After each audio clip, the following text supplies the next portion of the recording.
Pengadilan Negeri Sumber yang memeriksa dan memutus perkara perdata pada tingkat pertama dengan nomor register perkara nomor 8 perdata gugatan 2024 Pengadilan Negeri Sumber antara Tina Dawi Arayan sebagai penggugat, Matthew Arifona Harmas sebagai tergugat 1 dan Marsha dari Suara Surya sebagai tergugat 2 pada tanggal 10 April 2024 saya nyatakan dibuka dan terbuka untuk umum.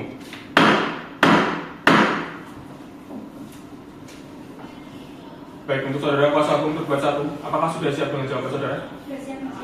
Baik, untuk itu saudara kuasa hukum tergugat 1, sebelum saudara membacakan jawaban gugatan, saya perintahkan menyerahkan salinan jawaban gugatan tersebut kepada majelis hakim dan kuasa hukum penggugat. Silakan.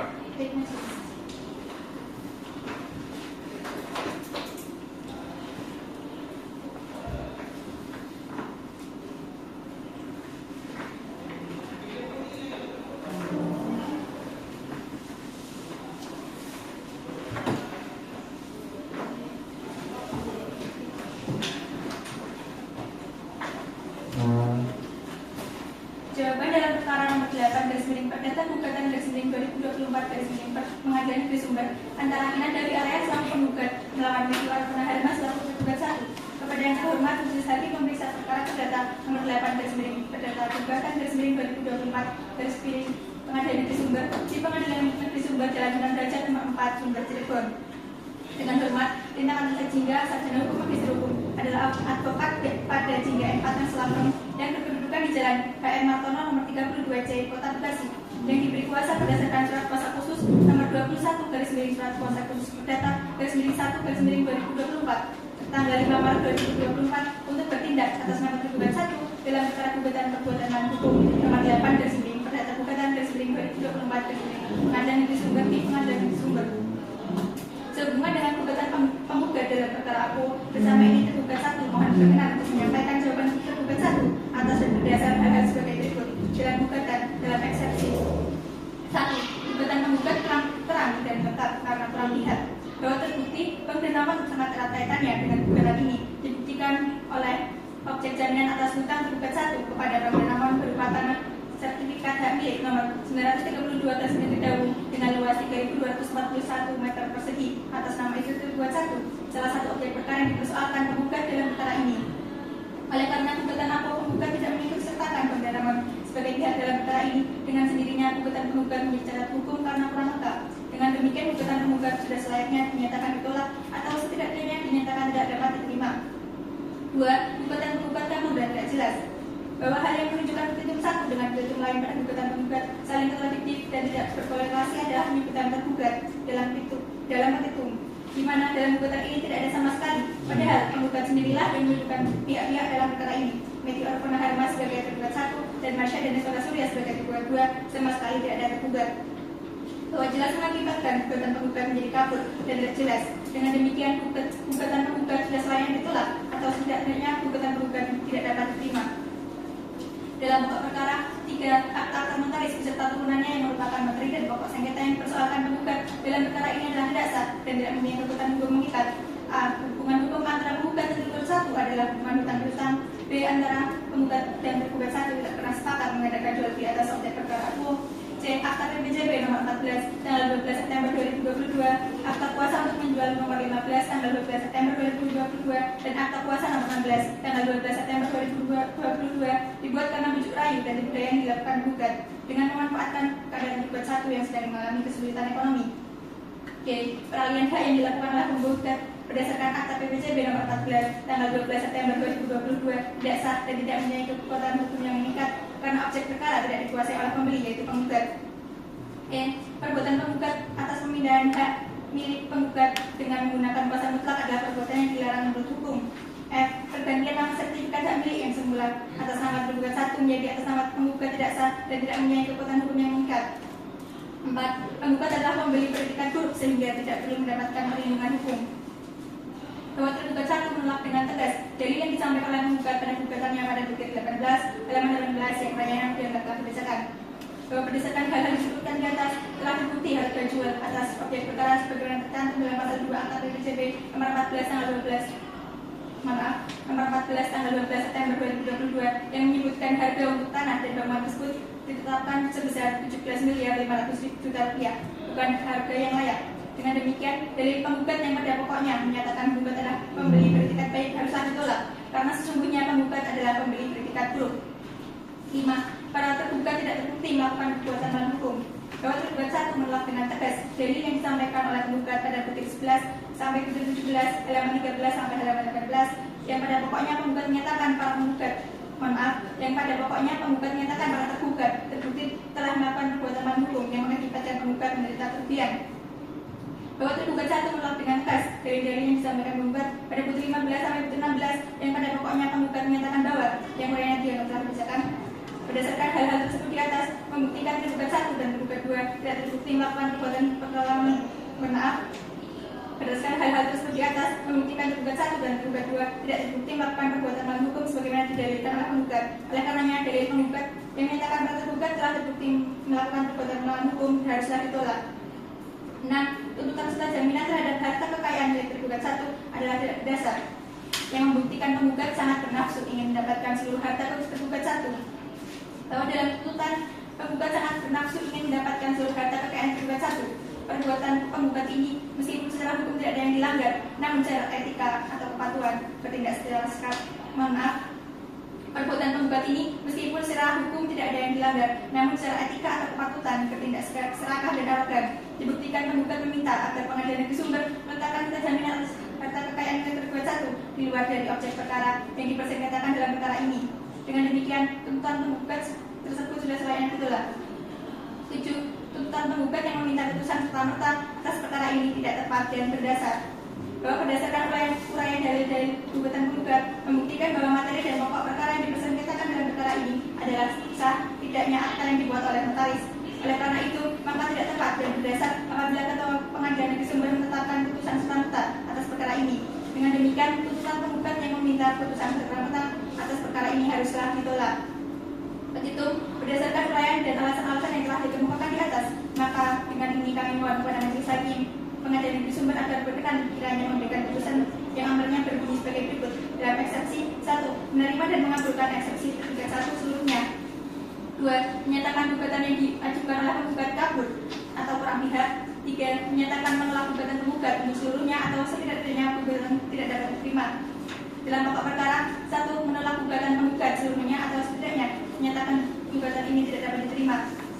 2. Menyatakan tidak sah dan atau batal serta tidak mempunyai kekuatan hukum yang mengikat. Akta akan notaris sebagai berikut, yaitu yang uraian yang telah dibacakan.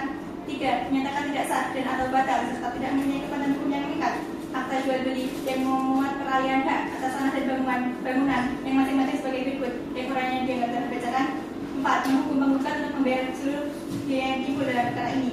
Atau apabila Majelis Hakim yang memeriksa dan mengadili perkara ini berpendapat lain, maka mohon putusan yang seadil-adilnya. Demikian jawaban gugatan yang disampaikan atas perhatian yang kami ucapkan. Terima kasih. Wassalamualaikum warahmatullahi wabarakatuh. Dan hukum habis terhubung. Terima kasih. Silakan duduk kembali.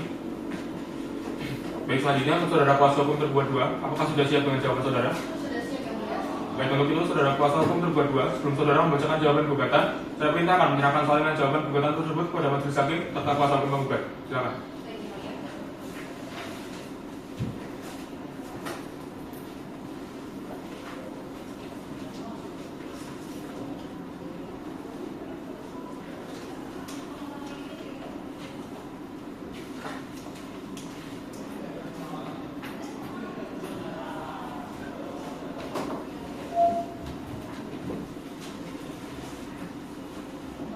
Baik, silakan dibacakan. Baik, terima kasih, Yang Mulia. Jawaban dalam perkara nomor 8 garis miring perdata gugatan garis miring 2024 garis miring Pengadilan Negeri Sumber antara Kinan dari area selaku penggugat melawan PT Wahana Rezeki Mobilindo selaku tergugat 2. Kepada yang terhormat Majelis Hakim Pemeriksa Perkara di Pengadilan Negeri Sumber, Jalan Sunan Derajat nomor 4 Sumber Cirebon. Dengan hormat, saya dan Makinati Ramafuri SHM dari Kantor Hukum Legal Law Firm and Partner berdasarkan surat kuasa nomor 022 garis miring SHK.PDT garis miring Romawi 1 garis miring 2024 tanggal 5 Maret 2024 bertindak untuk dan atas Marsha dari Suara Surya sebagai Direktur dari PT Wahana Rezeki Mobilindo selaku tergugat 2. Dengan ini menyatakan jawaban terhadap surat gugatan penggugat dalam perkara gugatan perbuatan melawan hukum tertanggal 26 Februari 2024 di Pengadilan Negeri Sumber. Dalam gugatan 1. Gugatan Aquo Irom en persona karena membuat keliru dalam menarik pihak. Dalam gugatan aku, penggugat menyamakan kewajiban hukum tergugat 1 sebagai penjual dengan tergugat 2 sebagai penyewa. Meskipun keduanya memiliki kedudukan dan hubungan hukum yang berbeda, tergugat 2 tidak memiliki hubungan kontraktual dengan penggugat terkait objek perkara, sehingga kewajiban untuk menyerahkan objek perkara menurut pasal 1474 KUH Perdata yang didalilkan oleh penggugat bukan merupakan kewajiban hukum tergugat 2. Penggugat keliru menempatkan PT Wahana Rezeki Mobilindo sebagai tergugat dan Novensi Belangi sebagai turut tergugat 2. Dengan penjelasan sebelumnya, tindakan penggugat yang menarik PT Wahana Rezeki Mobilindo sebagai atau penyewa objek perkara sebagai tergugat 2, namun justru menempatkan Novensi Belangi atau penjual objek perkara sebagai turut tergugat 2, merupakan kekeliruan yang menyebabkan gugatan menjadi salah tarik pihak. 3. Gugatan penggugat kabur atau obscurable. Penggugat dalam surat gugatannya tidak menyebutkan secara jelas mengenai luas dan batas objek perkara. Dalam petitum, penggugat hanya meminta agar tergugat 1 atau tergugat 2 dinyatakan melakukan perbuatan melawan hukum atas tanah yang menjadi objek perkara, tetapi tidak menjelaskan luas dan batas wilayah objek perkara yang diklaim sebagai haknya. Karena tidak adanya uraian mengenai luas batas wilayah tersebut, hak yang diminta oleh penggugat menjadi tidak jelas. B. Penggugat mencampur adukan dalil gugatan malversasi dan dalil gugatan perbuatan melawan hukum dalam satu gugatan. Menurut ahli hukum M. Yahya Harhab, dianggap keliru merumuskan dalil MH dalam gugatan jika yang terjadi secara realistis adalah malversasi. Gugatan apa yang diajukan penggugat adalah gugatan perbuatan melawan hukum. Namun pada peserta gugatan poin 3 angka 11 halaman 14 sampai 15 dan poin 1 angka 4 halaman 7 sampai 8 mengandung materi muatan perkara malversasi. Hal ini membuat gugatan aku menjadi tidak jelas dan kabur. C. Positif tidak muat penegasan dasar fakta dan dasar hukum yang jelas, serta tidak muat dasar perhitungan kerugian material yang jelas. Bahwa dalil gugatan yang diajukan penggugat tidak menjelaskan secara jelas objek perkara yang dikuasai oleh tergugat 2. Faktanya, tergugat 2 hanya terkait dengan SHM nomor 932 garis miring Rawung dan SHM nomor 1474 garis miring Rawung, sehingga sulit membedakan kewajiban tergugat 2 sebagai penyewa dan kewajiban tergugat 1 sebagai penjual. Selain itu, penggugat hanya mendasari gugatan pada pasal 1474 KUH Perdata sebagai landasan hukum adanya perbuatan melawan hukum, yang dimana pasal 1474 KUH Perdata sebenarnya mengatur kewajiban penjual dalam jual beli. Maka dasar hukum ini sama sekali tidak relevan bagi tergugat 2 sebagai penyewa. Dalam tuntutan ganti rugi material, penggugat juga tidak menjelaskan standar harga sewa yang digunakan atau kepastian hukum dari perhitungan bila mana disewakan oleh penggugat yang terdapat dalam gugatan. D. Dalil-dalil yang disampaikan saling bertentangan dan tidak sejalan. Bahwa isi posita saling bertentangan. Dalam poin 1 angka 1 halaman 3 gugatan menyatakan bahwa terjadi transaksi jual beli antara tergugat 1 dan tergugat 2 dan tidak disebutkan adanya transaksi jual beli dengan tergugat 2 atas 7 bidang tanah dan bangunan tersebut. E. Bahwa dalam gugatan aku terdapat inkonsistensi dalam penunjukan kompetensi relatif yang didalilkan oleh penggugat. 4. Gugatan prematur karena penggugat menunjukkan perbuatan yang belum dilakukan oleh tergugat 2. Pada tanggal 21 Februari 2024, penggugat mengirimkan somasi pertama kepada tergugat 2 meminta agar tergugat 2 mengosongkan objek sewa dalam waktu paling lambat 3 hari, yaitu hingga 24 Februari 2024. Karena adanya pengalian kepemilikan dari tergugat 1 kepada penggugat. Sebagai tanggapan, tergugat 2 mengirimkan surat tanggapan pada tanggal 23 Februari 2024 menjelaskan bahwa ia masih berstatus sebagai penyewa berdasarkan hukum yang sah. Penggugat kemudian mengirimkan somasi kedua pada tanggal 24 Februari 2024 kembali meminta tergugat 2 untuk mengosongkan objek sewa paling lama 2 Maret 2024. Namun sebelum batas waktu pengosongan berakhir pada tanggal 26 Februari 2024, penggugat mengajukan gugatan di Pengadilan Negeri Sumber. Dalam pokok perkara, tergugat 2 hanya menyewa objek SHM nomor 932 garis miring Kedawung dan SHM nomor 1474 garis miring Kedawung berdasarkan perjanjian sewa menyewa yang sah, sehingga tergugat 2 tidak dapat dikatakan melakukan perbuatan melawan hukum sebagaimana yang didalilkan penggugat dalam gugatan aku. 2. Tergugat 2 adalah pihak penyewa yang beretikat baik dalam sengketa jual beli objek perkara aku antara penggugat dan tergugat 1, sehingga sudah sepatutnya tergugat 2 dilindungi oleh hukum. 3. Kerugian material dan kerugian imaterial yang diminta penggugat tidak berdasar dan tidak jelas. Maka berdasarkan hal-hal yang dikemukakan di atas, tergugat 2 mohon kepada majelis hakim yang memeriksa dan mengadili untuk berkenan memeriksa dan memutus sebagai berikut. menerima eksepsi yang diajukan tergugat 2 untuk seluruhnya. Dalam provisi, menolak tuntutan provisi penggugat untuk seluruhnya. Dalam pokok perkara, 1. Menolak gugatan penggugat untuk seluruhnya, atau setidaknya dinyatakan tidak dapat diterima. 2. Menghukum penggugat untuk membayar biaya perkara ini. Atau apabila majelis hakim berpendapat lain, mohon untuk memberikan putusan seadil-adilnya. Hormat kami, kuasa hukum tergugat Tirta Kinanti Ramapuri SHFH. Demikian atas jawaban dari demikian atas jawaban gugatan dari tergugat 2. Baik, terima kasih. Silakan duduk kembali. Baik, terima kasih. Baik, selanjutnya, apakah saudara kuasa hukum penggugat memahami dan mengerti isi jawaban gugatan yang telah dibacakan? Memahami yang mulia. Baik, apakah saudara akan memasukkan replik? Kami akan mengajukan replik yang mulia. Apakah saudara siap? Kami mengalami 7 hari dari sekarang ya. Baik, bagaimana untuk saudara kuasa hukum tergugat 1 dan 2? Baik, untuk panitera 7 hari dari sekarang jatuh pada tanggal berapa? Tanggal 17 April 2020. Baik, untuk memberikan kesempatan kepada kuasa hukum penggugat menyiapkan replik, sidang ditunda selama 7 hari, yakni pada tanggal 17 April 2024. Kepada para pihak diperintahkan untuk hadir di persidangan tanpa syarat panggilan dari pengadilan. Apakah bisa dimengerti? Sudah mengerti majelis. Baik, dengan demikian persidangan pada hari ini dinyatakan ditutup.